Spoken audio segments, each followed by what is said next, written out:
کرنے ہیں. جیسے یہ اجلاس آپ نے منعقد کیا, اتنے سارے علماء کا آپ نے ساتھ لیا. یہ علماء ائمہ جو مسجدوں کے ہیں, آج ہی میں نے حدیث بیان کی جمعے میں کہ اللہ کے رسول صلی اللہ علیہ وسلم فرماتے ہیں, نبی کریم صلی اللہ علیہ وسلم نے فرمایا ثلاثۃ علی کثبان المسک یوم القیامہ. قیامت کے دن ہم سب کہاں ہوں گے؟ ہم سب سوانیزے پر سورج ہوگا, زمین تانبے کی بنی ہوگی, پسینے میں ڈبکیاں لگا رہے ہوں گے. یہ مؤذن امام کہاں ہوں گے؟ اللہ کے رسول صلی اللہ علیہ وسلم فرماتے ہیں ان کو اللہ مشک کے ٹیلوں کی تفریح کے لیے بھیجے گا. یہ منار دیکھنے زندگی میں نہیں جا سکے, پوری زندگی میں اوٹی پھرنے نہیں جا سکے. یہ کبھی چنئی کے کنارے, مدراس کے کنارے اٹھتا سورج نہیں دیکھ سکے. یہ منگلور کے پاس پہنچ کر ڈوبتا سورج, بمبئی کے پاس جا کے ڈوبتا سورج نہیں دیکھ سکے. یہ زندگی بھر اپنی تج چکے ہیں. اللہ فرماتے ہیں تم نے یہاں تفریح نہیں کی, آؤ حشر کے میدان میں تمہیں تفریح کراؤں. کون؟ اللہ کے رسول نے فرمایا رجل یؤم قوما وهم به راضون. اللہ کے رسول نے فرمایا امامت کرنے والے. اللہ کے رسول نے فرمایا رجل ینادی بالصلوات الخمس کل یوم ولیلۃ, ہر دن 5 اذانیں دینے والا, کہ جس کے لیے 24 گھنٹے کی ڈیوٹی ہے. 8 گھنٹے کی ڈیوٹی کر کے لوگ تھک جاتے ہیں, اور مؤذن کی 24 گھنٹے کی ڈیوٹی. گہری نیند سو نہیں سکتا, گہری نیند سو گیا تو پھر صدر صاحب دوسرے دن رخصت کر دے. جی آج نیند جی لگ گئی تھی, آنکھ نہیں کھلی, اس لیے فجر کی اذان نہیں ہوئی. اچھا گھر میں سوتے ہی رہو, اذان دینے کی ضرورت نہیں ہے, بس ہے آپ نے ذمہ داری پوری کری, رخصت اسی دن. جی جیسے آپ کو گہری نیند لگتی ہے ان کو بھی لگ سکتی ہے, لیکن نہیں سو سکتے. فجر کو اٹھنا ہے. جی کہیں گئے دوا کے لیے, بچی کو دوا کے لیے لے کے گئے, ڈاکٹر صاحب 11 بجے آتے ہیں, جا کے انتظار میں لائن میں بیٹھے تو بے چینی سے گھڑیال دیکھ رہے ہیں کہ 11 سے 1 تک پتہ نہیں کتنا تیز وہ جو ہے کاٹا گھوم جاتا ہے. بیٹھ نہیں سکتے تسلی سے.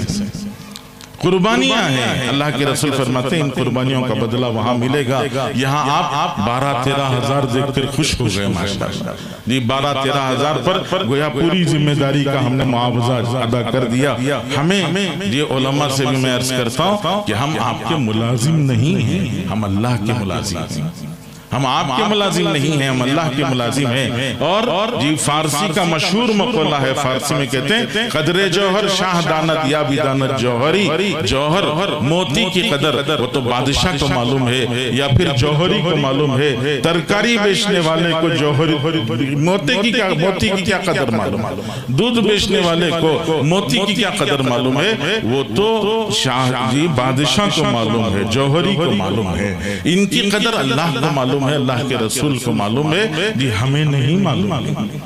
اس لیے بزرگوں مجھے عرض اتنا ہی کرنا ہے کہ ان اہل علم کے ساتھ ہماری زندگیاں سنوارنے کے لیے, ہماری زندگیوں کو محفوظ رکھنے کے لیے, اور اپنے آپ کو جی دنیا اور آخرت میں اپنا بچاؤ اور اپنی حفاظت کے لیے جی ہم سب کو ایک ہی کام کرنا ہے. اور وہ کام اللہ کے رسول صلی اللہ علیہ وسلم نے ایک حدیث میں بتایا کن عالمن, خود پڑھ لکھ کر عالم بن جاؤ, بہت اچھا ہے, آپ خود ہی بن جاؤ. اللہ کے رسول فرماتے ہیں کن عالمن, عالم بن جاؤ. نہیں بن سکتے متعلمن, طالب بن جاؤ, متعلم بن جاؤ. پڑھ نہیں عالم نہیں بن سکتے, پڑھنا تو شروع کر دو.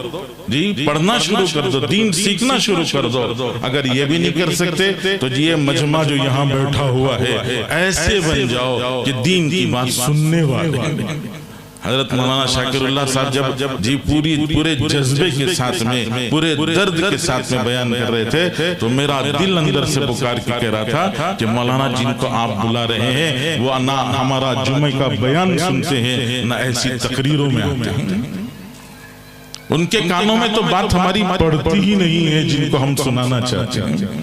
تو اس لیے کن مستمعین بنو, سننے والے بنو, نہیں تو کم از کم آخری درجے میں محبت کرنے والے بنو. یہ علماء سے محبت کرو, علماء سے چاہت کرو. جی راستہ گزرتے ہوئے کبھی پھلیاں نظر آئی, آپ نے پھلیاں خریدی تو وہ پھلیاں ہی صحیح کبھی عالم صاحب کے ساتھ, امام صاحب کے ساتھ بیٹھ کر 2-4 پھلیاں کھاؤ, کھلا دو ان عالم صاحب کو, امام صاحب کو. جی صرف پھلیاں نہیں, بادام بھی کھلا سکتے ہیں. میں کم سے کم کی بات کر رہا ہوں.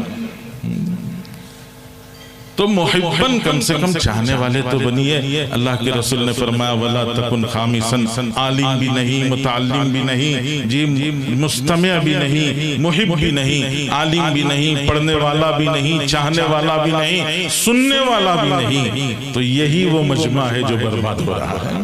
اللہ کے رسول نے فرمایا فتہلک، برباد ہو جاؤ گے. تو یہی وہ مجمع ہے جو برباد ہو رہا ہے.